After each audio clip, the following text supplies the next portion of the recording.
Bon, la créativité, je sais pas, c'est un mot, quoi.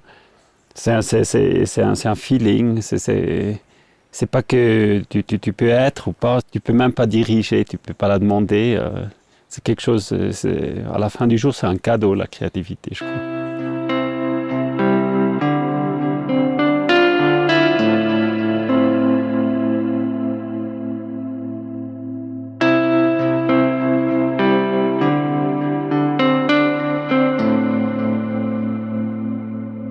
Tout d'abord, ça commence toujours avec une situation, avec un problème. Ça fait une situation de base et c'est là où la créativité commence. Et moi, quand je travaille, je laisse toujours beaucoup de choses ouvertes. Au début, je ne sais pas exactement comment ça va terminer. Bon, l'idée du base, elle est là, mais pendant le travail, je décide beaucoup et j'échange aussi beaucoup. Et des fois, c'est vraiment là où on va vers un problème. Et je sais qu'il y aura un problème ce jour-là. Il faut être prêt pour ça. Et de plus près tu es, tout à coup, c'est là.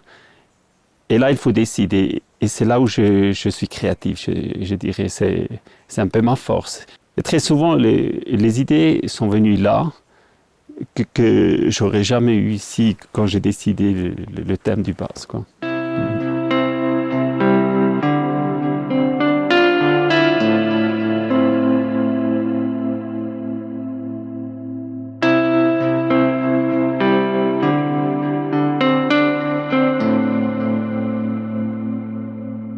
Alors papa, il avait son cinéma là et je lui dis, écoute, on pourrait faire quand même un peu à côté du cinéma encore un espace pour montrer l'art et tout. Et car mon oncle avait la moitié de la maison, et papa a dit, tu vas demander mon oncle Martin. Et je suis demandé à lui de faire un peu quelque chose de plus grand. Et lui, il a dit non, je ne veux pas parce que mon magasin, il est bien comme ça, le magasin de sport. Et après, il a dit ça, j'étais très déçu. Et juste un mois ou deux, la maison brûlait, toute la maison. Et ça m'a vraiment ouvert la chance de faire vraiment le projet que je voulais, quoi. Le matin où ça brûlait, ma sœur, elle a donné naissance à Elia. Les journalistes ils ont trouvé que le nom Elia signifie l'homme qui porte le feu. Et le soir, la maison a brûlé. Et je suis venu ici et dans 2 jours, j'ai dessiné le vernissage avec son concept. Et après, on a construit. S'il n'y aurait pas eu ce feu, ça n'existerait pas. Et tu sais, on était ici en haut. Et car j'ai 3 sœurs et pas de frères, il fallait toujours jouer, faire quelque chose avec moi-même, tu sais. Et des videogames, ça n'existait pas, tu sais. Alors, j'ai commencé à construire des cabanes et des choses. Et j'étais très fier que quand je pouvais inviter mes sœurs à dormir là-dedans, tu sais, c'était un grand truc pour moi. Et de les décorer pour qu'ils se sentaient bien et tout ça. Et je crois que c'est là où cette gêne, ou comment on dit, oui, était posée chez moi, tu sais, de créer des lieux où on se sent bien pour les autres, tu sais. Et voilà, et après ça s'est développé et à la fin du jour, je n'ai jamais arrêté cette truc de jouer. Comme j'étais isolé ici, j'ai commencé à faire mes premiers meubles. Je ne savais pas comment on va le faire et j'ai fait beaucoup d'erreurs. Et par ces erreurs, j'ai appris comment il faut le faire. Et même avec le métal soudé. Et comme ça, sans vouloir, vraiment, j'ai développé ma manière de construire. Le design, je ne connaissais pas, tu sais, rien du tout. C'est tout venu parce que c'était seulement comme ça possible et pas autre. Tu sais, une sœur voulait construire un hôtel pour elle. Papa nous a donné un terrain, à chacun un terrain pour construire quelque chose. Et elle a demandé à un architecte de faire des plans. Et après, elle n'était pas contente du tout. Et elle a parlé avec papa et moi. J'aime pas le truc, comment il veut le faire. Et papa a dit, alors c'est Heinz qui va faire. C'était comme une demande, tu sais, je ne pouvais pas choisir, c'était Heinz qui va faire.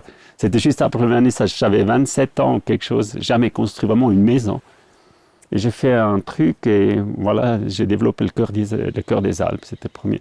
Après pour Moni aussi, après pour Froni, le restaurant, comment on l'a développé. Alors j'étais toujours responsable pour construire pour mes sœurs et pour moi. Ouais. C'était vraiment la base, c'était posée par papa qui me donnait la confiance de faire. Tu sais. Lui-même, il a fait ses films sans apprendre. Tu sais, il a eu beaucoup de succès, lui, dans ses domaines, quoi.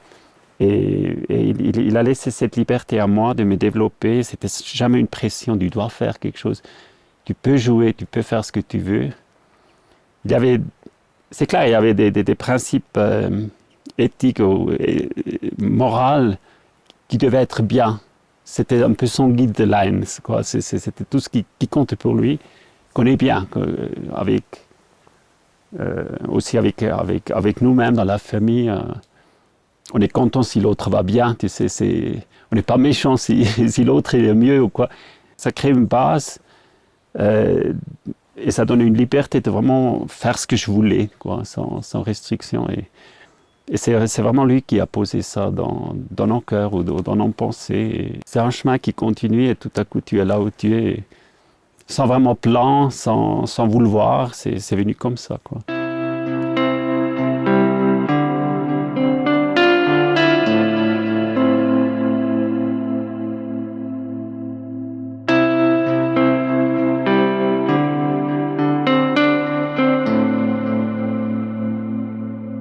J'ai eu de la chance, j'ai jamais eu cette décision, prendre ces décisions, qu'est-ce que je vais faire avec ma vie.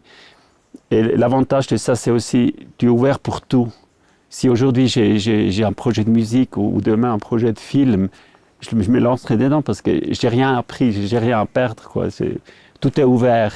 Si tu as appris quelque chose, tu es peut-être quand même un peu coincé, tu te sens, il faut le faire, c'est toute la vie peut-être. Et cette liberté, elle est justement plus grande que si elle serait, si je m'aurais décidé de faire quelque chose, vraiment toujours, quoi. Si ça rate, c'est pas la vie qui est ratée, c'est pas le plus important. Il y a toujours quelque chose qui compte plus. Et ça peut nous donner une certaine liberté aussi dans la créativité ou dans le business. Et si tu mets toute ton énergie sur la vision, tu es possible de réaliser cette vision. C'est possible. Si tu fixes dans ta vision pour faire beaucoup de fric, c'est possible. Tu vas faire beaucoup de fric. C'est toujours comment tu fixes les choses. Mais si tu vraiment fixes sur la vision, ça se finance. Jusque maintenant, il y avait un chemin. La motivation de faire ces projets, ça n'a jamais été l'argent. C'est pas mon métier de faire à cause de l'argent. Mais bien sûr, si tu fais, il faut avoir de l'argent. Alors des fois, il faut trouver des moyens pour que ça se rentabilise aussi. Alors il faut être assez réaliste, tu sais. Le vernissage, ça a été toujours très difficile à faire marcher financièrement, tu sais, parce que c'est la musique, c'est la peinture, ce sont les artistes. Ça coûte, tu sais, si tu veux faire des concerts, c'est incroyable. Et de vraiment faire du fric avec ça c'est très difficile. Mais par contre, d'organiser ça m'a toujours ouvert des portes aux autres choses, tu sais.